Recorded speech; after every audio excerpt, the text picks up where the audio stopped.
En un video anterior vimos que el momentum o cantidad de movimiento lineal es una cantidad extensiva y por lo tanto podemos interpretarlo o entenderlo a partir de algo que llamamos modelo de sustancia, es decir, como si consideráramos que el momentum cuando se transfiere un cuerpo a otro es como transferir una sustancia. Entonces decimos que se trata o podría tratarse de una cantidad sustancia. Para ese tipo de cantidades extensivas nosotros podemos realizar algo que se llama un balance, sumar y restar antes y después cómo cambia esa cantidad.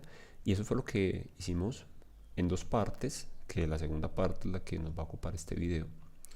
La primera consistió en considerar un balón y una persona que lo está pateando. A la persona la llamamos A, al balón lo llamamos B. Y en ese sistema entonces nosotros hicimos cuentas de cómo estaba cambiando el momentum que había entre A y el momentum que había entre B. Para responder esa pregunta que aparece ahí, ¿cómo puede cambiar el valor de la cantidad de movimiento lineal o de momentum? Y nos dimos cuenta que, en efecto, la cantidad que haya entre A y B siempre es la misma antes que lo patee y después que lo patee. Comparándolo con otros ejemplos como el dinero, como las transferencias pues, monetarias, si yo tengo dos personas y son mi sistema de interés, la cantidad de dinero entre esas dos personas siempre va a ser la misma. Puede que se reparta entre las dos de manera diferente, pero siempre el total va a ser lo mismo. Eso es lo que nos quiere decir esta parte de la ecuación de balance. La suma de lo que tenga A más lo que tenga B siempre va a ser constante.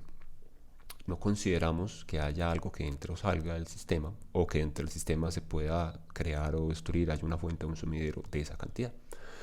Un caso mucho más general y del cual podremos obtener este mismo resultado es en el que solamente tenemos en cuenta dentro de mi sistema de interés al balón. Y en este caso excluimos a la persona, o sea, A va a estar por fuera, el balón lo vamos a tener como nuestro sistema de interés. El experimento al principio es el mismo, el balón está en reposo, estacionario, no tiene cantidad de movimiento, no hay manera que él gane cantidad de movimiento porque está aislado del resto. Entonces la única manera por la que él puede empezar a moverse, por la que él puede tener cantidad de movimientos, porque algo externo se lo dé. Ese algo externo, según esa ecuación de balance que nosotros vimos, consiste en que hay una corriente que voy a representar con esta flecha acá. No es un vector, simplemente estoy diciendo, para que el balón comience a moverse, tiene que haber una corriente de momento que haga que el balón se mueva. Entonces vean que a pesar de que tengo tanto los cuerpos A y B, ahora solamente me estoy enfocando en el cuerpo B. Entonces desde el punto de vista del cuerpo B, únicamente encerrando y considerándolo a él para que el cuerpo B comience a moverse, necesito darle esa cantidad de movimiento. En este caso, él lo va a percibir como una corriente de momentum que es externa, obviamente, a él. Entonces, vamos a escribir esta ecuación que aparece acá. La ecuación en general para cualquier cantidad que cambie en el tiempo. Nosotros habíamos dicho que lo hacía a través de una corriente de esa cantidad. Como estamos hablando de cantidad de movimiento lineal o momento, entonces decimos la cantidad de momentum que tiene el cuerpo B va a cambiar en el tiempo, o la tasa de cambio del momentum de B en el tiempo se debe a la intensidad de la corriente de momentum que nosotros llamamos la fuerza. Esa es la interpretación de la fuerza en la cual nosotros podemos ver claramente que lo que le pasa al cuerpo es precisamente debido a esa corriente que entra de esa cantidad que pues por razones históricas lo hemos llamado fuerza porque así fue que Newton lo bautizó, pero que en el fondo, de acuerdo a esa interpretación de la ecuación de balance, pues se trata simplemente de una corriente que está ingresando y que va a cambiar la cantidad que tenía inicialmente nuestro cuerpo B en este caso. Eh, Ahora, voy a regresar un poquito a considerar el caso en el que no hay corriente de momentum. Si nosotros no tenemos ninguna corriente de momentum, o sea, si la fuerza es igual a cero, entonces, ¿qué esperamos que pase con la cantidad de momentum que tiene el cuerpo B? Entonces, esta ecuación nos dice lo siguiente: la cantidad de momentum, el cambio de la cantidad de momentum del cuerpo B en el tiempo es igual a cero. Eso significa que esa cantidad de momentum es constante. Cuando yo evalúo en el instante t igual a cero la cantidad de movimiento del balón y la comparo con el instante t igual a, no sé, posterior, cualquier instante, 10, 15, 20 segundos después, mucho tiempo después, siempre voy a tener el mismo valor que el balón tenía, ¿cierto? Entonces de aquí puedo ver que la cantidad de movimiento de B es constante. Bien, voy a aplicar ese mismo razonamiento cuando considero que mi sistema está conformado por A y B. En este caso tampoco tengo una corriente de momentum, no hay fuerzas externas que estén alterando mi balance, entonces lo que yo tenga dentro se debe conservar. Por lo tanto, yo debo escribir lo siguiente: la cantidad, el cambio de la cantidad de movimiento entre A más B tiene que ser igual a la fuerza. La fuerza en este caso es igual a 0 porque nada está alterando mi sistema. Esa suma de la cantidad de movimiento entre A y B, habíamos dicho que se trataba del momentum total, que denominado con el subíndice tot de total debe ser igual a 0. Por lo tanto, ese momentum total, P total, tiene que ser igual a un número, tiene que ser constante. Bien, entonces aquí tenemos que la ecuación más general para describir un balance es precisamente esta, en la que estoy considerando procesos de transporte. Un caso particular de esa ecuación lo encuentro cuando no hay intercambio, en este caso la corriente de momentum o la fuerza es igual a 0, no hay nada externo que no cambie y la cantidad que haya dentro del sistema que yo haya definido tiene que conservarse, la misma cantidad tiene que conservarse. Debo hacer una aclaración y la siguiente es que como esto es una cantidad vectorial, cuando yo realice el balance, la cantidad se va a conservar de manera independiente en las tres direcciones. Entonces acá voy a decir el momentum inicial de A en la dirección X más el momentum inicial de B en la dirección X. Viene que aquí le voy a quitar la notación de vector porque ya estoy considerando una dirección en particular. Es igual a el momentum final de A en X más el momentum final de B en X. Similarmente, tendría que escribir una ecuación para momentum inicial de A en Y, etcétera, etcétera, etcétera, igual a momentum final de A en Y, etcétera, etcétera, y tendría que escribir una para Z como momentum inicial de A en Z, etcétera, etcétera, igual al momentum inicial de al momentum final, perdón, de A en Z. Podría tener el caso, digamos, hipotético en el que se conserve la cantidad de movimiento en una dirección, pero en las otras dos no se conserve porque va a tener un intercambio en esa dirección. Cuando veamos los ejemplos, pues vamos a empezar a profundizar sobre eso, pero no debemos perder de vista que cuando me piden que la cantidad se conserve, debo pensar primero si se conserva en las tres direcciones para yo afirmar que la cantidad pues en general se va a conservar. Listo. Para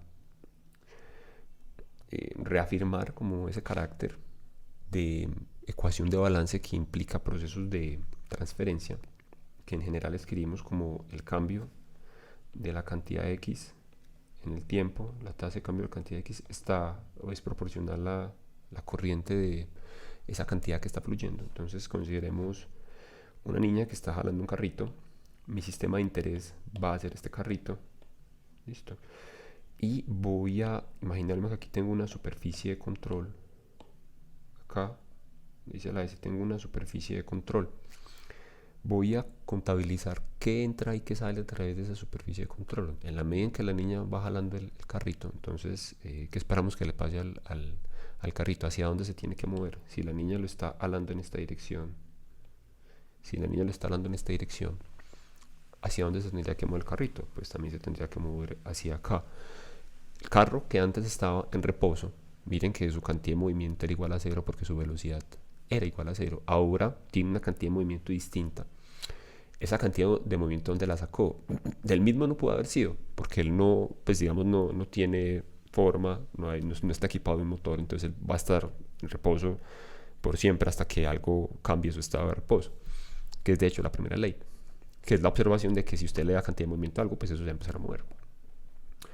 Entonces, en la medida en que hay una fuerza externa o una corriente de momentum, que es mucho más sencillo interpretarlo y visualizarlo de esta manera, ese carro se va a cargar de momento y va a empezar a moverse a través de esa superficie S que yo he delimitado acá. Entonces es como si yo tuviera una corriente que está fluyendo en esta dirección. ¿Listo? No se ve claramente, cambiemos de color. Pongámosle el fucsia, este acá. Entonces aquí es como si yo tuviera una corriente de momentum que está fluyendo en esa dirección y que es la que hace que el carro comience a moverse. Entonces de este modo vemos que esta es la cantidad de movimiento, el cambio, la cantidad de movimiento del carro en el tiempo va a ser igual a la intensidad con la que le esté entrando a través de esa superficie el momentum a el carrito, que nosotros denominamos con la F y que decimos que es una fuerza. Realmente lo que está entrando es cantidad de movimiento. Entre más intensa sea la corriente que está fluyendo, o sea, entre más grande sea el cambio de la cantidad de movimiento en el tiempo, más rápido se va a mover el carrito, el coche se va a mover más rápido.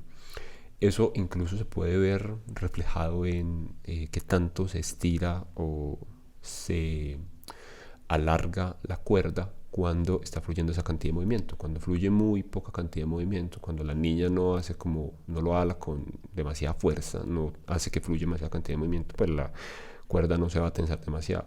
Si comienza a fluir demasiada cantidad de movimiento, vemos que la cuerda comienza a tensarse muchísimo. Hablando de eso, entonces voy a introducir, vamos a reinterpretar para analizar ciertas situaciones físicas y reescribamos nuevamente lo que habíamos dicho ahorita, las fuerzas, que en este caso voy a ponerlas como una sumatoria de fuerzas para indicar que pueden actuar varias corrientes en mi sistema. Entonces la sumatoria de todo lo que entre o salga del sistema me va a afectar en últimas el cambio en la cantidad de movimiento de ese sistema, ¿cierto? Esto lo puedo reescribir como el cambio en la cantidad de movimiento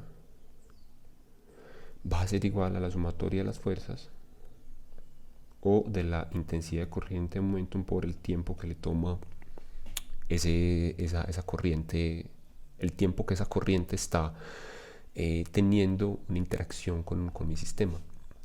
Y esto lo puedo describir como un cambio en mi momentum que es igual, por tratarse de un delta, a el momentum final menos el momentum inicial, y el lado derecho debo interpretar esa suma como, pues digamos, ya voy a contabilizar el total, entonces por eso ya no voy a hacer un dp sino un delta p, porque yo estoy hablando de un número total. Y aquí a la derecha pues ya tengo que repasar la suma por integral, desde el instante inicial hasta el instante final en el que ocurre ese intercambio de corriente de momentum.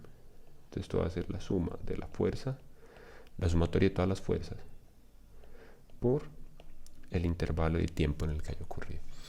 Ahora, como esa fuerza puede variar en el tiempo, o esa corriente de momentum puede variar en el tiempo, pensemos cuando un bateador batea un balón, un balón de béisbol, cuando un golfista golpea un balón de una pelota de golf, la fuerza no es constante en todo ese intercambio de corriente, o esa corriente no es constante. Primero es muy pequeña, luego es muy grande, luego muy pequeña. Ya vamos a ver pues un poco más en detalle.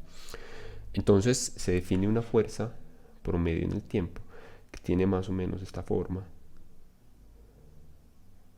y que esa ecuación proviene del teorema del valor medio del cálculo, que me dice gráficamente en esencia lo siguiente, y es, si yo pudiera, esta no es, si yo pudiera representarlo gráficamente, entonces me está diciendo lo siguiente.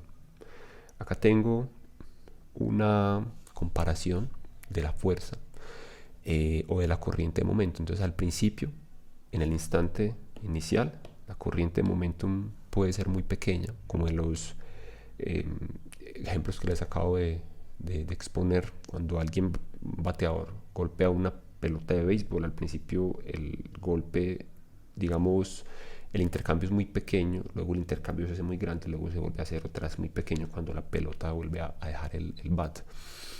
En ese caso tengo como una especie de campana. Como yo no conozco la forma exacta de la fuerza, entonces es mucho más sencillo decir o pensar en que si el cambio de momentum es el área bajo la curva, en lugar de representarlo como pues o tratar de encontrar la expresión exacta para la fuerza, lo que hago es redistribuir esa área bajo la curva y decir que hay una fuerza promediada en el tiempo, una fuerza promedio en el tiempo que representa el mismo cambio que la fuerza original. Entonces en este caso el área que hay bajo esta campana es la misma área que hay en este rectángulo azul y matemáticamente pues voy a obtener el mismo resultado. Por lo tanto, entonces cuando yo lo represente así, simplemente digo que la fuerza promedio o la corriente de momentum, la intensidad de la corriente de momentum promedio va a ser igual a el cambio en el momentum para un intervalo de tiempo definido. Listo. Y vamos a considerar tres casos que nosotros podríamos, para comprender cuál es el efecto que tiene ese cambio de momentum con relación a la fuerza y a la corriente de momentum y al tiempo que toma eso. Esa cantidad, yo no lo mencioné, que está aquí a la derecha, toda esta cantidad que tiene acá, esto es lo que le llaman impulso en los libros universitarios, en los textos que ustedes tienen seguramente esto le llaman impulso, y esto lo definen como un vector que a veces lo ponen como J mayúscula o que lo ponen como I mayúscula. Yo no lo presento de esa forma, a menos pues que ya en sus ingenierías cada uno pues tenga tal vez una necesidad de referirse mucho a esa cantidad al poner ese nombre, porque básicamente no es una cantidad física, es una pseudo cantidad, porque eso es simplemente una integral. Es como decir que, comparémoslo con este ejemplo, si yo tengo un sistema, un balde, y lo estoy llenando con agua, entonces la cantidad de agua que tiene el balde antes de que lo empiece a llenar pues es cero, listo. Cuando yo abro la llave y empieza a fluir agua, entonces hay una corriente de agua, ¿cierto? Y para yo hallar cuánta agua se acumula, entonces lo que yo tengo que hacer es multiplicar la corriente de agua, cuánta agua sale por la llave por el tiempo que ha tomado eso. Pues digamos, y eso no se le llama impulso de agua, simplemente se hace el cálculo y se dice cuánto agua hay acumulada. Entonces, en este caso, en los libros van a encontrar que probablemente eso lo llaman impulso. Yo simplemente digo calcule cuál es el cambio del momentum dependiendo del tiempo en el que ha tomado la transferencia de la corriente de momentum o el tiempo que ha ocurrido esa fuerza, ha tenido contacto con el sistema. Listo. Vamos a estudiar tres casos. El primer caso es cuando el momentum se incrementa muy rápido. El segundo caso es cuando disminuye el momentum en un tiempo largo. Entonces aumenta el momentum muy rápidamente, disminuye el momentum en un tiempo muy prolongado. Y el tercero es disminuir el momentum en un tiempo muy corto. Seguramente van a reconocer que son situaciones que ustedes pues ven todos los días, pero que pues hasta ahora de pronto la podemos tener como una noción desde el punto de vista del momentum, de la cantidad de movimiento y interpretando la fuerza como una intensidad de corriente de momento.